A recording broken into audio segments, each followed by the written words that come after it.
आप सभी का बहुत बहुत स्वागत है। आज हमारे साथ हैं माध्यमिक शिक्षा बोर्ड राजस्थान के अध्यक्ष प्रोफेसर BL चौधरी।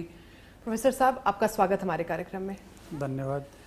सबसे पहले तो सर बधाई दे देती हूँ आपको। सबसे कम चीटिंग के केसेस सर इस बार सिर्फ 88। अगर हम गत वर्ष से कंपेयर करें तो वास्तव में आप बिल्कुल ठीक कह रहे हैं कि जो गत वर्ष 148 केस रिपोर्ट हुए थे, इस वक्त हमारे पास में लगभग 76 केसेस ही रिपोर्ट हुए हैं अनफेयर मिस के। ये सब हमारी जो वर्तमान शिक्षा के अंदर परीक्षा सिस्टम था उसके अंदर CCTV कैमरे का हम पहली बार प्रयोग किया है, खास करके जो सेंसिटिव एग्जामिनेशन सेंटर्स थे, सेंसिटिव एग्जामिनेशन सेंटर्स और कलेक्शन सेंटर्स, जहाँ पर भी उत्तर पुस्तिकाओं के बंडल आते हैं और जहाँ से डिस्पैच होते हैं, उन सब पर CCTV कैमराओं की निगरानी में जो कार्यक्रम हुआ उसका ये बहुत बड़ा अच्छा परिणाम हमको रहा। और मैं समझता हूँ कि शिक्षा जगत में एक बहुत बड़ा परिवर्तन था और उस परिवर्तन की जो हमें सफलता के ऊपर आशंका थी वो निर्मूल साबित हुई। और मैं समझता हूँ इसको हम आगे आने वाले वर्षों में और अधिक विस्तार से मास कॉपिंग का एक ही केस आया, आई थिंक 5 लोग कॉपी कर रहे थे बंधु बालिका महाविद्यालय में जी। और शायद यही है सर बंधु पब्लिक स्कूल, जिनके साथ ये पूरा का पूरा केस हुआ, जहां इन लोगों ने 22 एग्जामिनर्स को कांटेक्ट करके उनको रिश्वत दी कि आप लोग हमारे बच्चों को अच्छे अंक दे दीजिए। ये वही स्कूल है और उसी स्कूल में ही ये मतलब जो है सामूहिक नकल का कार्यक्रम चल रहा था। मैं समझता हूँ कि उस अध्यापक को, मिस्टर अमरचंद कुमार जो सराड़ा के अध्यापक हैं, जिन्होंने पहली बार ये हिम्मत जुटाई और ये साहसिक कदम उठाया कि उन्होंने इन लोगों के खिलाफ में प्राथमिकी दर्ज वो तो चलो ठीक है, अमरचंद जी की तो मैं बात मान गई, वो बाकी 21 का क्या करेंगे आप ये बताइए पहले मुझे, जिन्होंने चुपचाप घूस ली है, जिन्होंने जो सबसे पहला शिक्षक धर्म होता है उसको ही छोड़ दिया। आपकी बात से मैं इस हिसाब से तो सहमति व्यक्त करता हूं कि उन लोगों से संपर्क उनका हुआ। उन लोगों के ऊपर पुलिस अधीक्षक उदयपुर द्वारा हमें ये सूचित किया गया कि 21 व्यक्ति और इसमें सम्मिलित हैं। हम उन 21 से जांची हुई जितनी उत्तर पुस्तिकाएं थी उसको वापस से जंचवा रहे हैं। जो स्कूल के बच्चे हैं उनके मन में भी और उनके माँ बाप के मन में भी एक आशंका आ रही है कि हमारे बच्चों के साथ नाइंसाफी तो नहीं होगी, क्योंकि देखिए उनकी गलती ये जरूर है कि वो एक कमर्शियल बिकाऊ स्कूल के छात्र हैं, लेकिन सर वो तो बच्चे तो जो एडमिशन करा दिया, उनकी क्या गलती है? देखिए छात्रों का इसमें कोई दोष नहीं है, लेकिन सर कई बार होता है ना जो री एग्जामिन कर रहा है वो सोच रहा है और भी स्ट्रिक्ट करूंगा ताकि पता चल जाए कितना बड़ा डिफरेंस था। नहीं, ऐसा नहीं है। जो अभी हमने परीक्षक लगाए हैं बहुत अनुभवी हैं और उनको स्पष्ट निर्देश हैं कि हमारे परीक्षार्थी ने जो सही उत्तर लिखा है उसको, अगर सही उत्तर लिखा है तो उसके पूरे उसी हिसाब से अंक दिए जाएं। इसलिए अंकों में अगर कोई परिवर्तन आता है और परिवर्तन अगर 10 से 15% से अधिक होगा तो हम उन शिक्षकों के जो परीक्षक हैं जिनको उन्होंने संपर्क किया है उनके ऊपर भी संवैधानिक और अनुशासनात्मक कार्रवाई जो है सरकारी स्तर पर भी और बोर्ड के स्तर पर भी करेंगे। सर इस बार भी 12th कॉमर्स और साइंस का रिजल्ट अच्छा आएगा, मतलब एक साथ आएगा? हम इस प्रयास में हैं कि अगर ये प्रकरण नहीं होता शायद तो शायद अब तक रिजल्ट निकल चुका होता, लेकिन हम अभी विज्ञान और वाणिज्य के परिणाम पर केंद्रित हैं और मैं समझता हूँ कि अगले सप्ताह तक, उसके अंत तक ये परिणाम आपके सामने होगा। सर एक चीज और है कि ये तो अब आप मान गए होंगे कि चाहे बोर्ड वैसे बहुत ध्यान रखता है, आप लोग अलग अलग एग्जामिनर्स को नोटबुक भेजते हैं, लेकिन एक क्लार्क, ठीक है, एक दफ्तरी ने ईमान बेच दिया और बच्चों का भविष्य बेच दिया। आगे ये ना हो, ये कैसे ध्यान रखेंगे? ऐसे हमारे पास में करीब 28 लोग थे जो हमारे पास सेवानिवृत्ति के बाद कार्य कर रहे थे इसी गोपनीय विभाग के अंदर। हमने उन 28 व्यक्तियों को वहाँ से मतलब जो है नौकरी से निकाल दिया है और उनकी सेवाएं समाप्त कर दी गई है। अब वहाँ पर जितने भी लोग कार्य कर रहे हैं वो नियमित जो नियुक्ति वाले हैं वही लोग उस विभाग में कार्य कर रहे हैं। नहीं तो सर ये किसने कहा है कि जो नियमित नियुक्ति वाले हैं वो ईमानदार होंगे? ये तो सर कहीं लिखा नहीं है। वैसे हमारे यहाँ मैं आपको बहुत दिखा सकती हूँ, हर विभाग में जहाँ नियमित नियुक्ति वाले IAS से लेके नीचे तक भी भ्रष्ट है। ये आई एम सॉरी समाधान नहीं है। देखिए क्या है कि हम अगर किसी भी सिस्टम में कार्य करते हैं ना तो उस सिस्टम के अंदर हर व्यक्ति पर शंका की निगाह से नहीं देखा जाना चाहिए। हमें उनके ऊपर विश्वास भी होना चाहिए कि अगर हमारे साथ वो कार्य कर रहे हैं। आपका विश्वास टूटा है?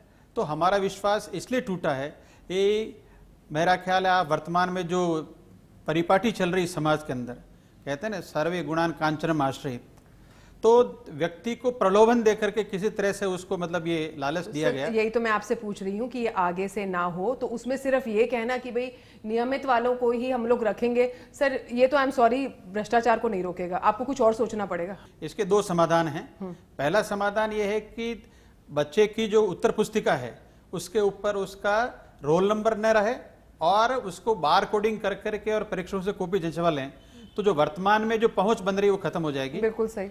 दूसरा तरीका उसका और है, हम जिसको कह सकते हैं डिजिटलाइजेशन। डिजिटलाइजेशन में बच्चे की उत्तर पुस्तिका को स्कैन करके और कंप्यूटर पे डाल दिया जाता है। परीक्षक उस डिजिटलाइज्ड जो उत्तर पुस्तिका उसी को मतलब कंप्यूटर पे जांचता है और वहीं पर उसको अंक देता है। तो न तो विद्यार्थी के रोल नंबर पता होते हैं, न सेंटर का पता हो सकता है। इसलिए जो वर्तमान व्यवस्था में हमें कमी नजर आई है उसको हमें दोनों विधियों से दूर करने का अगले वर्ष में प्रयास करेंगे। सर एक और जो बहुत बड़ा जिम्मेवारी है आज आप लोगों के कंधों पर, वो है सिलेबस की। आपको सिलेबस ड्राफ्ट करना है, किताबें छपवाना वो अलग काम है, लेकिन सिलेबस को आपको ड्राफ्ट करना है। और बदलती सरकार के साथ ऐसा पता चल रहा है जी सिलेबस भी बदल रहा है, तो जी सिलेबस तो वही होना चाहिए, सिलेबस में क्या बदलाव आ सकता है ये हम आपसे जानेंगे एक छोटे से ब्रेक के बाद।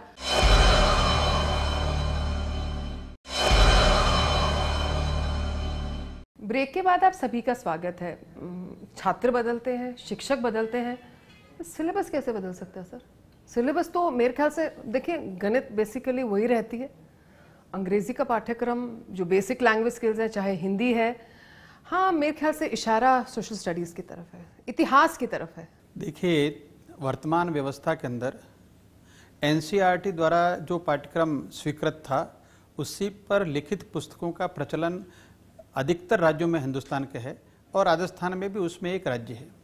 लेकिन शायद आपके भी कभी ध्यान में आया होगा या कुछ शिक्षकों ने कभी बात की होगी, आप इस बात से सहमति व्यक्त कर सकते हैं कि राजस्थान के जैसे सामाजिक विज्ञान की पुस्तक है या इतिहास की पुस्तक है, उन पुस्तकों में राजस्थान से संबंधित कोई भी अध्याय सम्मिलित नहीं है। लेकिन सर शिक्षा तो शायद एक राजस्थानी को भारतवासी बनाती है, नहीं उसको पूरे भारत का ज्ञान होना चाहिए, हम उसको राजस्थान तक और राजस्थान के इतिहास तक सीमित क्यों कर रहे हैं? वो तो हमारे सर वैसे ही गाथाओं में, कहानियों में, हमारे गीतों में ज्वलंत है, जिंदा। देखिए आपका ये कहना तो ठीक है, हम एक भारतीय का निर्माण कर रहे हैं शिक्षा के द्वारा, लेकिन क्या होता है कि किसी भी व्यक्ति को समाज में रहने के लिए पहले उसके परिवार में रहना आवश्यक है और परिवार के साथ में मैं समझता हूँ कि उसकी जो दृष्टिकोण जो विकसित होता है, तो जिस राज्य में वो रहता है उसकी ऐतिहासिक पृष्ठभूमि, उसके संस्कार, उसके जितने भी पुराने बहुत अच्छे व्यक्ति हुए हैं संस्कारित, उनकी जीवनी अगर उनको पढ़ाई जाए तो मैं समझता हूँ कि ये अच्छे भारतीय बनाने की ओर एक बहुत अच्छा कदम होगा। किसको हटा रहे हैं सर और किसको जोड़ रहे हैं? देखिए हटाने और जोड़ने का प्रयास तो बोर्ड के अध्यक्ष के लेवल पर नहीं होता है। हमारे यहाँ पाठ्यक्रम समितियों का गठन अभी हाल ही में 8 मई को जो हमारी बोर्ड की बैठक हुई थी उसमें हो चुका है। पाठ्यक्रम समितियाँ विषयवार बैठेगी और उसके अंदर किस विषय वस्तु को रखा जाना चाहिए, कौन सी आवश्यक नहीं है, इस पर विचार करेगी और उनके फाइनल रिपोर्ट के आधार पर जो पाठ्यक्रम निर्धारित होगा उसके ऊपर अगर आवश्यक हुआ तो जो वर्तमान पुस्तकें हैं उसके अंदर नए अध्याय लिखे जाएंगे। हो सकता है कुछ नई पुस्तक भी लिखी जाए। कब तक होगा ये सर? वर्तमान सरकार मैं समझता हूँ कि शायद हमारी बहुत ही गतिशील जो हमारे मुख्यमंत्री जी हैं उनके दिशा निर्देश के अनुसार इस वर्ष तो ये पुस्तक लेखन का कार्यक्रम होगा और अगले सत्र से 2016-17 से, जैसा माननीय शिक्षा मंत्री जी ने भी बार बार कहा है, हम 16-17 से नए पाठ्यक्रम के अनुसार लिखित पुस्तकों द्वारा ही हमारे राजस्थान के विद्यार्थियों को अध्यापन कराने की व्यवस्था करेंगे। सर देखिए आपकी बात सही है, आप बोर्ड के अध्यक्ष हैं, लेकिन मुझे ये लगता है कि ये जो अगर ये एक बार चलन आ गया ना कि हर 5 साल बाद जब सरकारें बदलें तो इतिहास भी बदले, तो सर और तो कुछ पता नहीं, बेचारे बच्चों का बुरा हाल हो जाएगा। सर मेरा अगला प्रश्न आपसे कंप्यूटर एजुकेशन पर है, उसका भी सिलेबस आप लोग ड्राफ्ट करते होंगे, लेकिन आप दूसरी तरफ ये मानेंगे कि कंप्यूटर एजुकेशन का सत्य ये है कि या तो स्कूलों में कंप्यूटर नहीं है, जहाँ है वहाँ चलते नहीं है, जहाँ चलते हैं वहाँ कोई पढ़ाता नहीं है। मैं 2% की बात नहीं करूंगी जिनकी फोटो अखबार में आती कि हाँ देखिए कंप्यूटर एजुकेशन हो रही है। मैं समझता हूँ कि किसी भी कदम को प्रारंभ करने के साथ में जो सुविधाएं वहाँ से विकसित होनी चाहिए तो हमने कंप्यूटर एजुकेशन सब विद्यालयों में डाल दिया, लेकिन उनमें जो सुविधाएं होनी चाहिए अब तक शायद पूर्ण रूप से नहीं पहुंच पाई है। सर प्रारंभ सर कब की 2 दशक हो गए सर। देखिए सरकार 20 years since computers came। देखिए आप ये बात तो ठीक कह रहे हैं, लेकिन वर्तमान में मैं समझता हूँ शायद सरकारी स्कूलों की संख्या भी लगभग 30,000 से ऊपर है जी। और संसाधन चाहिए। संसाधन केवल मानवीय संसाधन नहीं, मशीन का संसाधन भी चाहिए, और मशीन, मानव और उसके साथ में इंफ्रास्ट्रक्चर, तीनों को विकसित होने में आप ये तो मानते ही होंगे कि किसी भी अगर बच्चे का जन्म भी होता है तो उसका पहले बाल्यकाल होता है, फिर किशोरावस्था आती है, फिर युवावस्था आती है। सर कहाँ पहुंचे अभी कंप्यूटर एजुकेशन में? बाल्यकाल में ही लग रहे हैं मुझे तो अभी तक। वो कहते हैं ना वो डुलमुल कदमों से चल रहे हैं अभी। देखिए ये तो सरकार का विषय है कि हम मतलब जो कितना उसमें तो आपसे सिलेबस भी फिर उसी हिसाब से बनाइए ना, सिलेबस इस हिसाब से बनाइए कि 60 बच्चों पे एक कंप्यूटर है।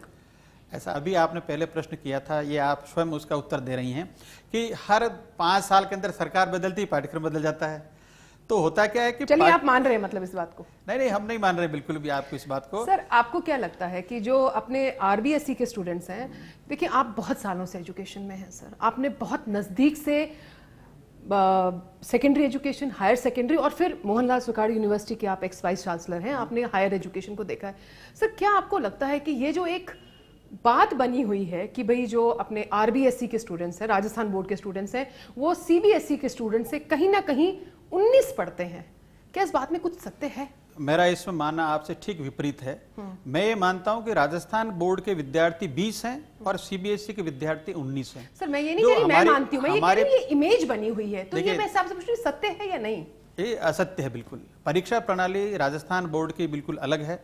यहाँ के पाठ्यक्रम जो पहले बनाए गए थे वो सीबीएसई से ज्यादा कठिन थे, अंग्रेजी और गणित के, विज्ञान के। मैं ये चीज कहूंगी कि सीबीएसई में तो नंबर ज्यादा मिल जाते हैं, राजस्थान बोर्ड में तो आप नंबर भी नहीं देते बच्चों को, और जो माफ कीजिएगा उनको कई बार नुकसान होता है उस चीज का, खास करके जब 10वीं के बाद 11वीं में आते हैं वो लोग। देखिए ये प्रतिस्पर्धा का युग है, आप ये बात कह रहे हैं उससे मैं सहमत हूँ, लेकिन इस सहमति व्यक्त करने में जो दर्द है वो भी आपके सामने बयान कर देता हूँ।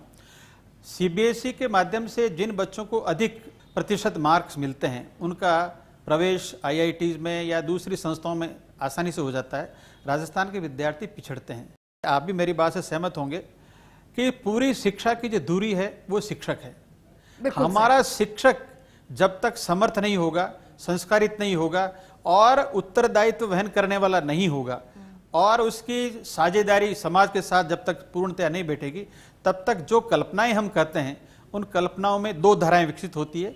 एक तो वो धारा जो जमीन से लगी हुई है, दूसरी वो धारा जो हवा के साथ चल रही है। तो एक स्ट्रीम तो हमारी हवा के साथ चल रही है, दूसरी हमारी स्ट्रीम जो है जमीन के साथ चल रही है। कुछ भी प्रैक्टिकल नहीं है फिर। लेकिन मैं समझता हूं कि क्या होता है कई बार कि जब तक हम इस समस्या का समाधान ढूंढने का प्रयास नहीं करेंगे तब तक उसके हल की ओर हम आगे अग्रसर नहीं होंगे। तो शिक्षक जगत को मैं समझता हूं कि बहुत समर्थ बनाया जाए।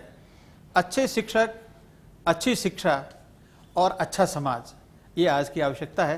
बिल्कुल है जी। सर जैसे सीबीएसई टीचर्स की ट्रेनिंग में भी काफी इंटरेस्ट लेती है, board of secondary education Rajasthan भी क्या शिक्षक ट्रेनिंग में कहीं इन्वॉल्व है? अभी कुछ 4-5 वर्षों से ऐसी स्थिति बनी कि शायद ये जो प्रशिक्षण शिक्षकों का था वो नहीं हो पाया, लेकिन बोर्ड के पास संसाधन उपलब्ध हैं और हम अगले वर्ष से ये प्रक्रिया अपनाने वाले हैं कि विषय विशेष में जो परिवर्तन होंगे उनके शिक्षकों का प्रशिक्षण हमारे यहाँ पर एक ऑलरेडी मतलब जो एकेडमिक स्टाफ कॉलेज बना हुआ है इसी बिल्डिंग के लेफ्ट हैंड साइड पे, उसमें अवश्य करवाएंगे। ऐसा हमारा बिल्कुल सपना है, बिल्कुल, क्योंकि करेंगे। सिलेबस आपका है, विजन आपकी है, तो उसका एग्जीक्यूशन में भी कहीं ना कहीं आपका डायरेक्टली हाथ होना चाहिए। और हम लोगों ने बहुत सारे चेंजेस देखे हैं sir board of secondary education Rajasthan में। Online results, online answer scripts आई हुई हैं, स्कैन होकर आ जाती हैं, बच्चा उसी टाइम चेक कर सकता है। उसके साथ साथ मार्कशीट्स और सर्टिफिकेट जिस पर बड़ी मारामारी रहती थी पहले, उसके ऊपर भी वो भी ऑनलाइन अवेलेबल है। और क्या प्लानिंग है आपकी कि भाई bringing IT into Rajasthan secondary education board, ये हम आपसे जानेंगे एक छोटे से ब्रेक के बाद। हम अभी वापस आते हैं।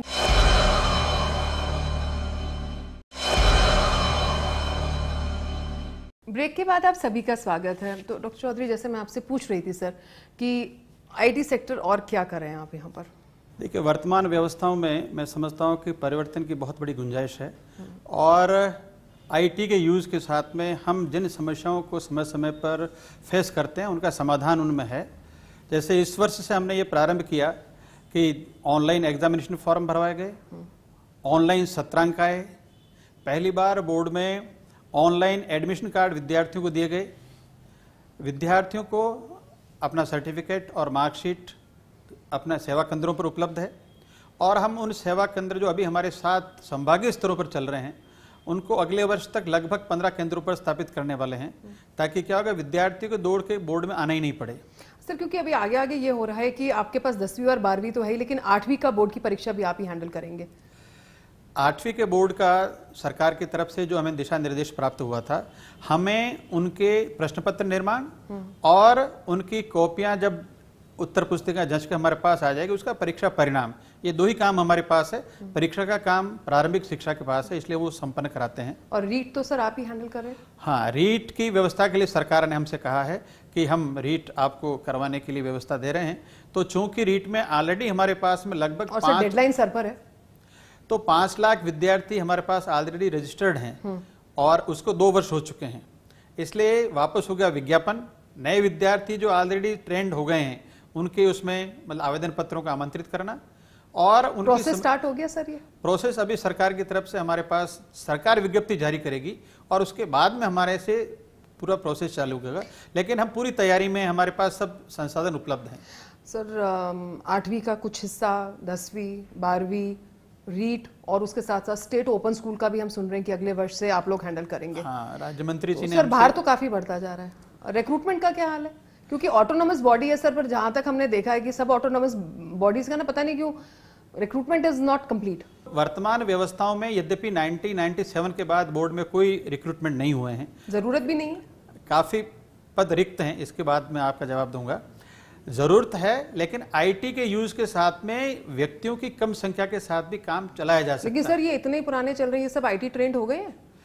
देखिए, जो लोग सेवानिवृत्ति के करीब हैं या 50 से ऊपर जा चुके हैं उनमें तो गुंजाइश कम लगती है, लेकिन जो 50 से नीचे की उम्र वाले हैं उनको हमने ये अभी विचार किया कि उनको सबको कंप्यूटर ट्रेंड करें, ताकि किसी भी तरह के कंप्यूटर का काम वो उससे करा सकें। सर, मैं एक सिलेबस से जुड़ा हुआ एक और प्रश्न आपसे पूछना चाहूंगी।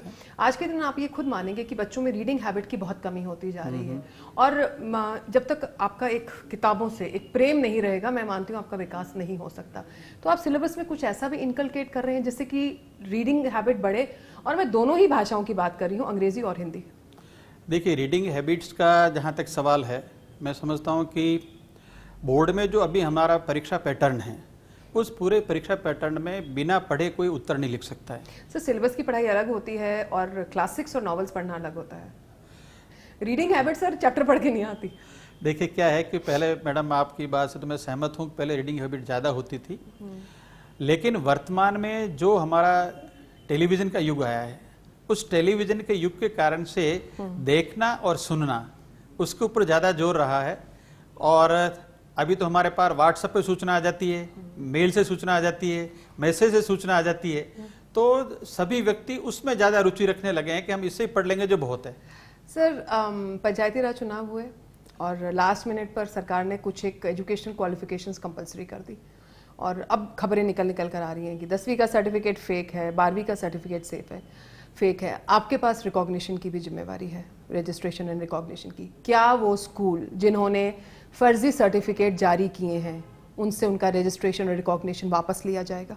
देखिए, अभी वर्तमान व्यवस्था में माध्यमिक शिक्षा के जो निदेशक हैं वो स्कूलों को मान्यता देते हैं, और मान्यता वहाँ से प्राप्त करने के बाद कोई भी स्कूल बोर्ड के अंदर अपनी संबद्धता के लिए हमको मतलब जो आवेदन करता है। वर्तमान में शिक्षा मंत्री जी का कहना है कि इस पद्धति को सरलीकरण किया जाए और ऑनलाइन ही ये सब काम करवा लिया जाए, ताकि जो स्कूल्स एफिलेट होना चाहते हैं उनको इधर उधर के लिए जाना आना नहीं पड़े।